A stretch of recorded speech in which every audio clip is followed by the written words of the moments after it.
ليه كلنا بنحس ان طعم البلوبيف بالبيض اللي بنعمله في البيت مختلف تماما عن اللي بناكله بره؟ النهارده هعمل لكم طريقة البلوبيف بالبيض زي ما مامتي وجدتي كانوا بيعملوها بالظبط، وبنفس طريقة المطاعم والعربيات، بعيدا عن اي افتكاسات بتاعة اليومين دول. لو عاوزين الطريقة الصح المظبوطة بالطعم اللي كلنا بنحبه، تابعوني لنهاية الفيديو.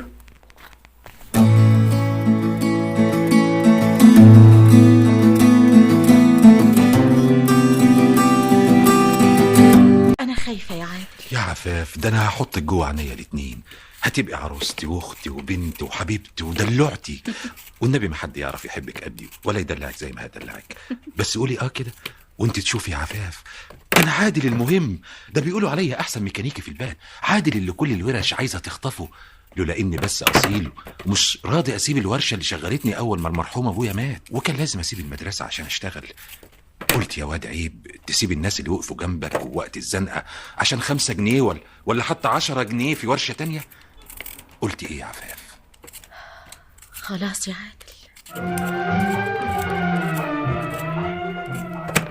عادل. أي. عادل. أي. أنا نازلة. رايحة فين يا أجمل عروسة في الدنيا؟ يا خبر، لسه عروسة واحنا بقالنا 3 سنين متجوزين. ده انت تفضلي طول عمرك كده عروسة يا عفاف، واللي يتجوزك يفضل طول عمره عريس جديد، ومع كل طلعة شمس كل اللي يشوفه يقول له صباحية مباركة يا عريس. ما قلتليش رايحة فين يا أجمل عروسة في الدنيا؟ نازلة اشتري شوية حاجات، مش هتأخر. طب أنا كمان هنزل أقعد شوية في النادي ومش هتأخر. ايه ده؟ مش تحاسبي؟ كنت حدثيني. والله يا هانم الإشارة مفتوحة قدامي وحضرتك فجأة لقيتك قدامي. الله، مين؟ عفاف؟ عفاف مجدي. الله، سميرة، مش معقول، مش ممكن. يا خبر، كنت حدوسك إن شاء الله موت. بعد الشر عليك يا سميرة. الحقيقة أنا اللي غلطان. طيب اطلعي قومي يا عفاف، اطلعي جنب أحسن العربيات، ورانا سطر طويل بعدين نعطل المرور. احنا طالعين فين يا سميرة؟ عندي، أنا ساكنة في العمارة دي. يا علي افندم استهان. دخل العربية جراج من فضلك وطلع لي المفاتيح. من عينيا استهان. اتفضلي يا عفاف، أن دي فرصة، صحيح الدنيا صغيرة. ما عندكيش فكرة عن فرحتي بالمقابلة الغريبة دي يا سميرة. وانا كمان والله يا عفاف. اتفضلي في الاسانسير، انا ساكنه في الدور ال18. يا خبر ابيض، دي حاجة تدوخ. ارجو ان شقتي تعجبك. اتفضلي. الله، مش معقول. اهلا بيكي. حق يا سميرة، دي مش شقة، دي متحف. ايه ده كله؟ دي حاجات زي اللي بنشوفها في افلام السينما العالمية كمان. ما انا اتجوزت مهندس بقى، شغلتي الهندسه والديكور، وبني نص عمارات الحي اللي احنا فيه ده تقريبا، وقال لي لازم اعمل لك اجمل شقه في البلد. انا بيتهيألي فعلا يستحيل يكون في حاجة اجمل من كده بقى. يا خبر، ده بيتك يا عفاف. ميرسي. ده احنا كنا مع بعض في المدرسه، وشوفي بقى لنا قد ايه ما تقابلناش. والله يا سميرة، سنين طويلة قوي. لكن برضو كان في نصيب وتقابلنا. والعربية اللي كنت سايقاها دي بتاعتك؟ طبعا، عصام عنده عربيته اللي بيستعملها في تنقلاته وشغله ومشاريعه، وانا عربيتي دي عربيتي. كانت هديته ليا يوم ما كتبنا الكتاب. احنا متجوزين يا ستي بقالنا 5 سنين. انت طبعا اتجوزتي. ايه مالك يا عفاف؟ بسألك انت طبعا اتجوزتي. طبعا اتجوزت يا سميرة طبعا. يا ترى عريس يستاهل الجوهرة دي؟ والله هو طيب قوي يا سميرة. يعني ايه طيب قوي؟ يعني طيب، بيحبني وهادي وطبعه حلو وابن حلال. ما هي دي حاجات مفروض انها تكون في اللي يعرف يحط عينه على جوهرة في جمالك ده ويختارها. انما برضه في حاجات تانية لازم تكون متوفرة. زي ايه؟ اولا هو الشرف.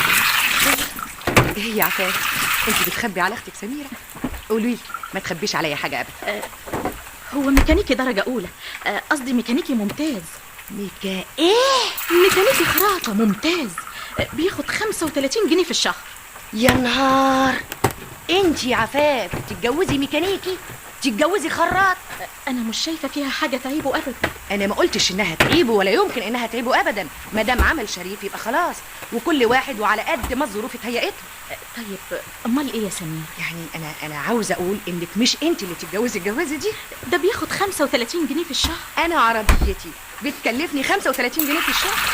يا خبر، العربيه بتكلفك 35 جنيه في الشهر؟ وعربيه عصام زيها، والشقه دي ايجارها 25 جنيه، ده غير الجراج، وعندي طباخ وسفراجي وواحده ست عشان شغل البيت. وانت على كده مصاريفك حوالي 200 جنيه في الشهر. على كده المهندس عصام بيكسب له مش اقل من 500 جنيه شهري. المقاولات مكسبها كبير يا عفاف، وانت اللي زي الورد تروحي تتجوزي لي ميكانيكي. بس هو كويس والله يا سميرة، طيب وابن حلال انا ما بعيبش فيه، انما جوازك منه كانت غلطه. انت كان لازم تتجوزي واحد زي عصام جوزي عشان تقدري تعيشي العيشه اللي انا عايشاها دي. لا يا شيخه، وانا انا فاكره لما كنا في المدرسه كل البنات كانوا بيغيروا منك ومن جمالك. خلاص بقى يا سميرة، لا بقى في جمال ولا غيره. يا خبر، اوعي تقولي كده تاني يا شيخه. طب ده انت في الكام سنه اللي ما شفتكيش فيهم دول احلويتي واتدورتي وبقيتي زي الورده. اهو كل شيء نصيب بقى يا سميرة. ها، انا هسيبك واقوم عشان ما اتاخرش على عادل. عريسك. ايوه. انت هتعملي زيه يا سميرة لحد النهارده ساعات يقول لي عروسه. انت تعرفي ان اخويا قعد سنين طويله يقول لي عروسه؟ حقيقي؟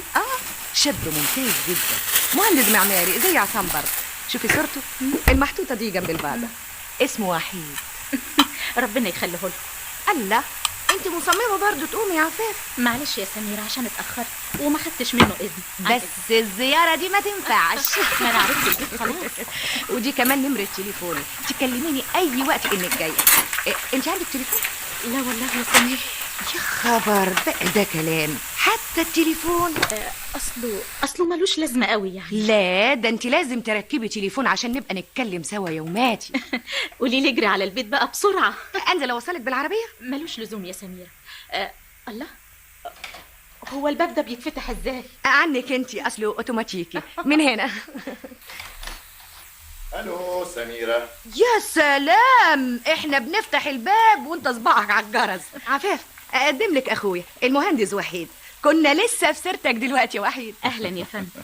عفاف يا وحيد صديقة العمر من ايام المدرسه، بقالنا سنين ما شفناش بعض، والنهارده اتقابلنا بصدمه عربيه. اهلا يا عفاف هاني. غريبة، وش مألوف ليا قوي. وش زي القمر بدر البدور. حقيقي وش مألوف ليا، كأني شفته كتير وأعرفه من زمان وأعرف صاحبته من سنين. اتفضلي يا عفاف هاني. لا معلش، عشان انا كنت نازله. احنا بنفتح الباب وحضرتك بتضرب الجرس. يعني مستعجلة قوي. طب معلش يا وحيد، عشان انا عارفه ظروفها، انما انت توصلها لحد البيت بعربي. يا سلام، ده شرف محدش يطوله. ملوش لزوم والله يا سميرة. مش ممكن يا خبر اسيبك لوحدك والدنيا ابتدت تليل يا عفاف، وبرضه ما امنش عليكي لما تاخدي تاكسي لوحدك. يلا يا وحيد، وصلها لغايه البيت. مش ممكن يا استاذ وحيد، انا اتجوزت وخلاص. يعني ايه اتجوزتي وخلاص؟ ده جواز غير متكافئ بالمرة. عاوزني اعمل ايه؟ تخلصي منه. انت لازم تعيشي زي اختي سميرة ما هي عايشة. شايفة الشقة اللي هي عايشة فيها؟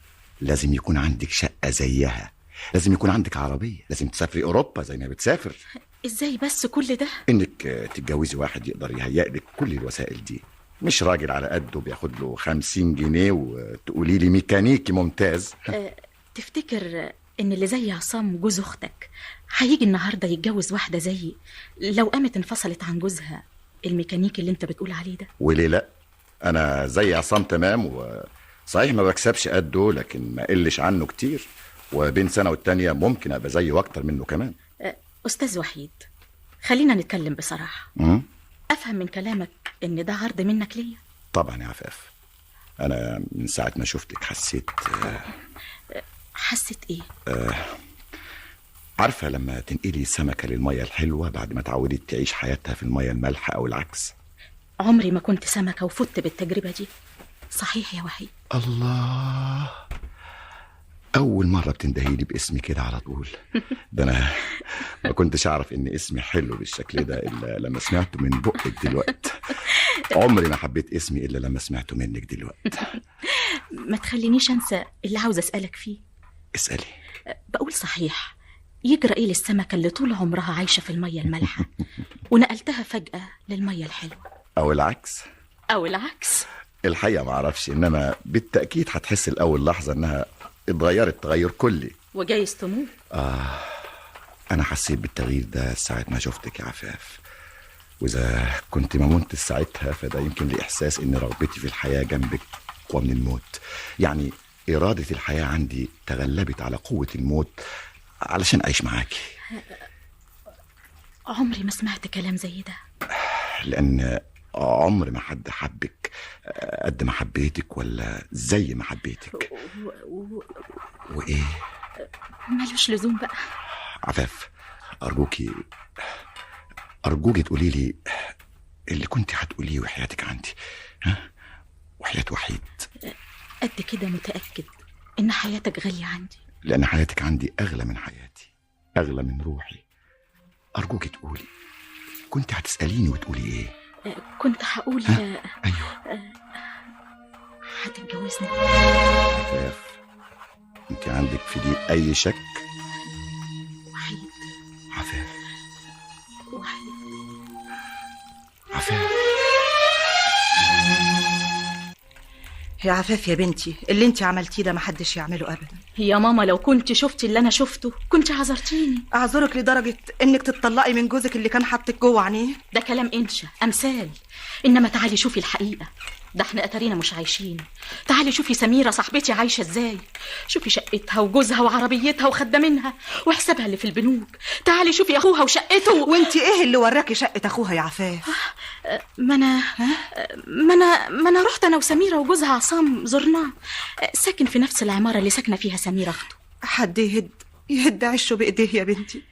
وحيد هيتجوزني يا ماما، ده مهندس. عارفه مهندس يعني ايه؟ بيكسب ألوف، عنده عربية تمنها 3000 جنيه، وشقة تدخليها ما تحبش تخرجي منها أبدا. ده عنده سينما في شقته. سيما؟ تصوري بقى، آلة عرض وشاشة صغيرة، يأجر الأفلام من الشركات وتقعدي تتفرجي من غير ما تتنقلي من البيت. طب يعني مانيش شايفة إنه تقدم يا عفاف؟ يا ماما هو أنا هتطلق النهاردة ويجي يتجوزني بكرة؟ مش في عدة لازم تنقضي وبعدين يتقدم ويتجوزني؟ يعني انت متأكدة من اللي بتقوليه يا بنتي؟ طبعا متأكدة، ده ابن ناس ومتعلم ومتربي. وهان عليك يا عادل يا بنتي، هانت عليك العشرة. عادل ربنا يسهل له ويرزقه بواحدة من توبه ويديله بنت الحلال، إنما النصيب كده يا ماما، هو من طريق وأنا من طريق. سميرة ما اتصلتش بيكي يا عفاف؟ أنا آخر مرة كلمتها من قيمة جمعة. قالت لك إيه؟ ولا حاجة. إزاي يا بنتي ولا حاجة؟ أنت خلصتي العدة بتاعتك بقالك 15 يوم.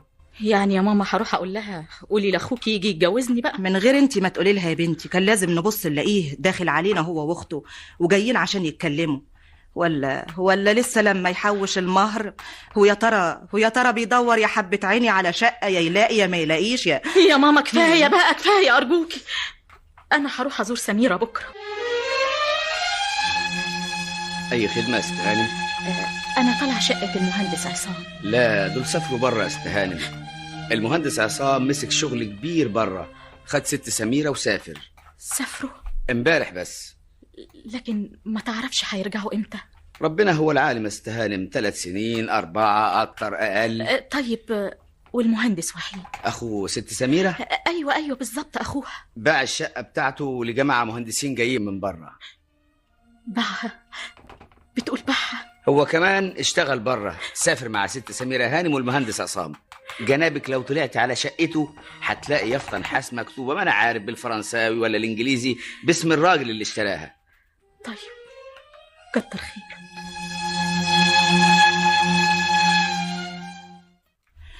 اوعي تفتكر ان حلمك يا بنتي ولا هقلب دماغك بدرس اسمحهولك.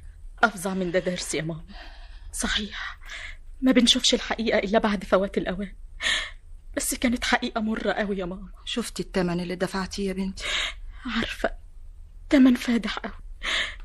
يا ترى يا عادل ممكن تسامحني؟ عادل قلبه كبير وعمره ما يشيل غل يا عفاف.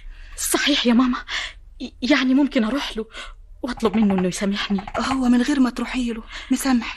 ابقى اروح له حالا دلوقتي. تعملي له ايه؟ نرجع لبعض. عادل اتجوز النهارده يا عفاف. اتجوز؟ محدش يقدر يلومه يا بنتي.